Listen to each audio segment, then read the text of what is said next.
আমি শুনছি যে এখানে রঙের কাজ করতে যাইয়া অ্যাক্সিডেন্ট করছে, মারা যাচ্ছে, এদিকে কানে আসছে।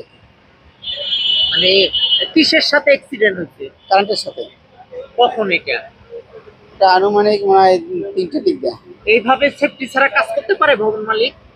না, এটা তো ঠিক না। কি মনে হচ্ছে আপনার কাছে এই মৃত্যুর দায় কার? আসলে মৃত্যু দায় যেহেতু আল্লাহ তাআলা